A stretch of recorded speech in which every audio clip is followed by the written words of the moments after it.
Jo sóc el Víctor Llong, vinc de l'empresa Estavanell Generació, que forma part del grup Estavanell, i bé, us vinc a parlar de la generació fotovoltaica descentralitzada, no? Que d'alguna manera complementa totes les xerrades que hem vist avui sobre autoconsum, sobre comunitats energètiques, i crec que també pot ser interessant parlar d'això. Per començar, volia simplement ficar aquestes dades que formen part de l'Observatori d'Energies Renovables de Catalunya. És simplement una fotografia de l'estat actual.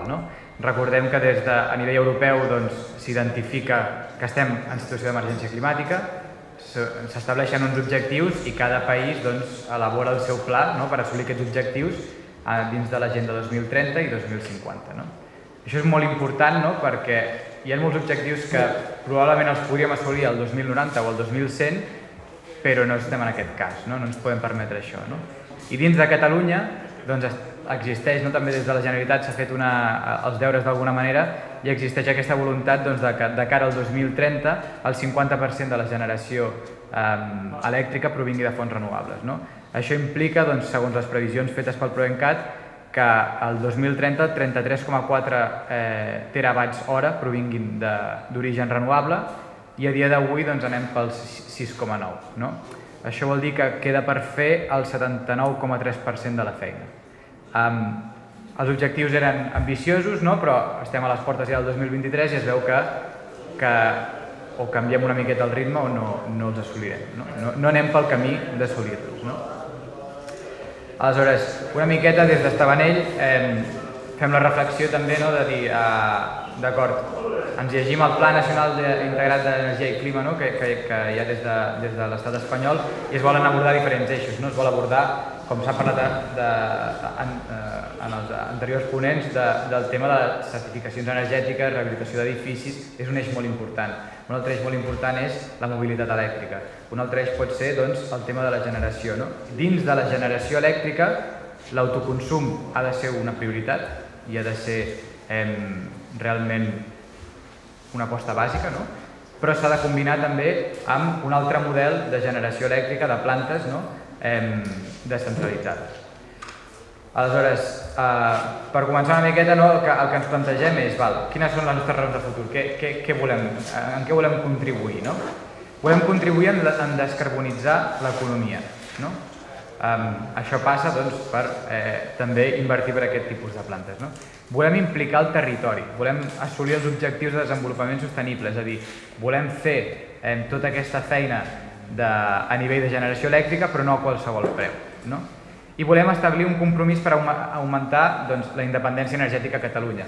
És a dir, volem navegar cap a una sobirania energètica. S'ha vist que quan depenem energèticament de tercers, que podrien ser d'altres fonts d'energia com el gas, en moments de crisi els primers afectats són la gent del territori que no és propietària o no pot gestionar, diguéssim, aquests recursos.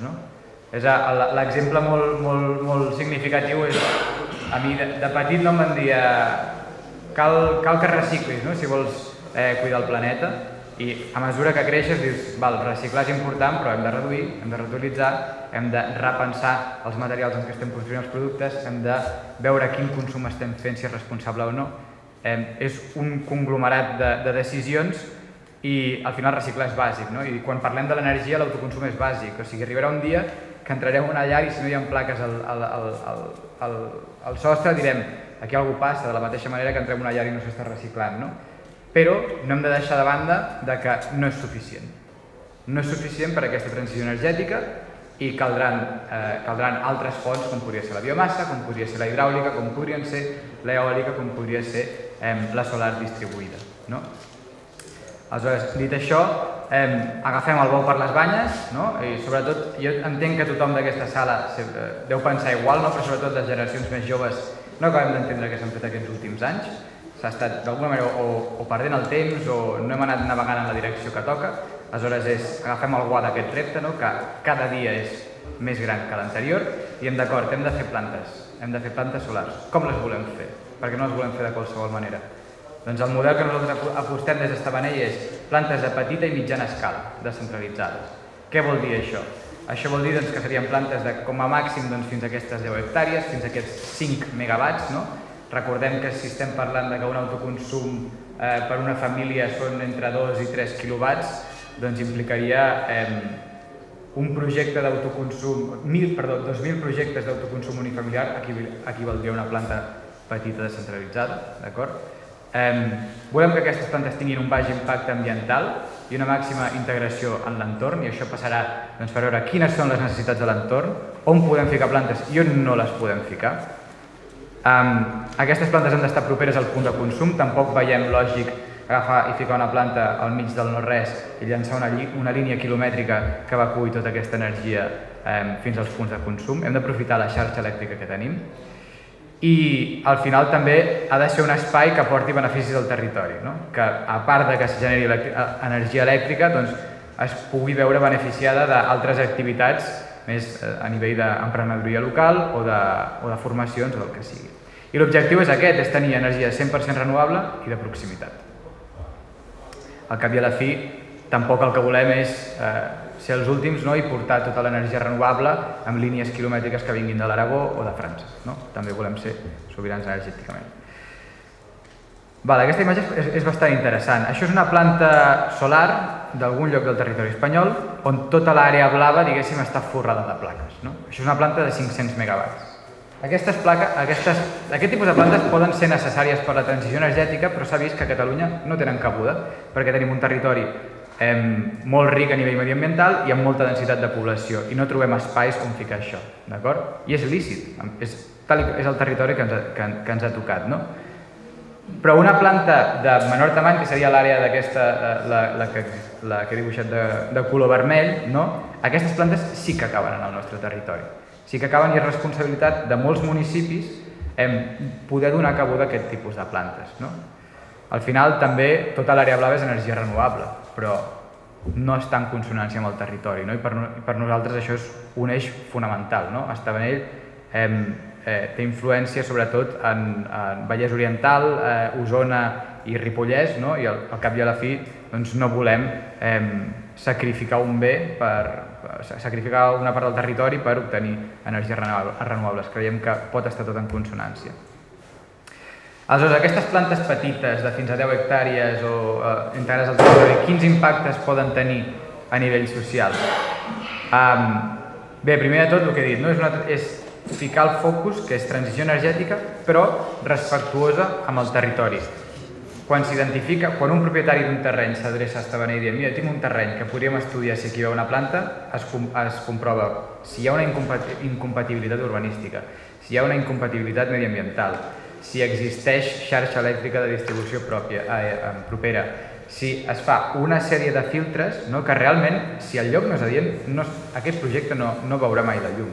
Al final també pot semblar que s'està projectant a tot arreu, però hi ha molts projectes que cauen perquè hi ha moltes incompatibilitats que es descobreixen al llarg de la vida útil d'aquest projecte. Millora la qualitat del subministrament elèctric. Què vol dir?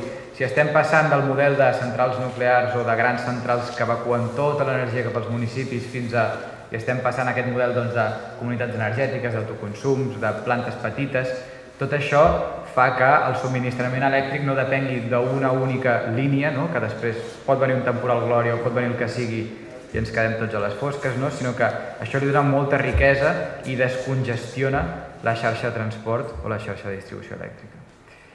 Espai obert a l'emprenedoria local, a la formació o a la difusió del coneixement. Què vol dir això? Això vol dir que són espais on, a part de generar-se energia elèctrica, poden ser aprofitats per altres activitats com podria ser l'apicultura, com podria ser la ramaderia, com podria ser el cultiu de segons quines hortalisses. Pot ser un lloc de formació, de difusió, de cara a les escoles, de cara a les universitats, de cara a qualsevol empresa, qualsevol startup que vulgui testejar o que vulgui fer proves amb aquestes tecnologies, doncs també és un espai que creiem que ha d'integrar tot això. I després ens preguntem, medi ambient, hi ha molts mites també sobre les plantes fotovoltaiques a nivell mediambiental, quin impacte poden tenir. Evidentment, el que més preocupa és l'impacte visual. Com a éssers humans, el que ens preocupa és visualment què veiem. Tot i que després pugui tenir uns beneficis o uns altres a nivell mediambiental, visualment és una preocupació i és real.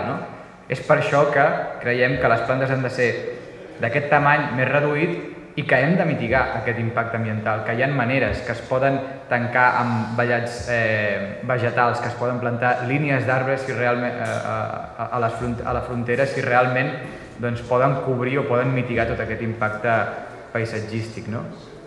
Hem de reduir l'impacte sobre el terreny, no volem arribar a un terreny i alterar la matriu biofísica, és a dir, portar excavadores, moure terres, formigonar, no es tracta d'això.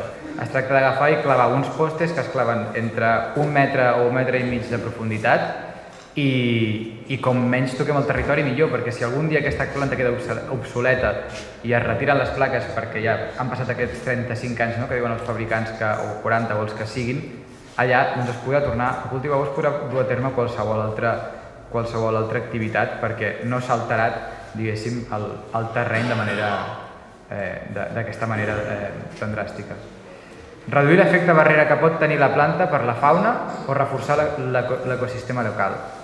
Clar, al cap i a la fi, també tota la fauna i la flora de la zona es pot veure afectada pel fet de tancar un espai.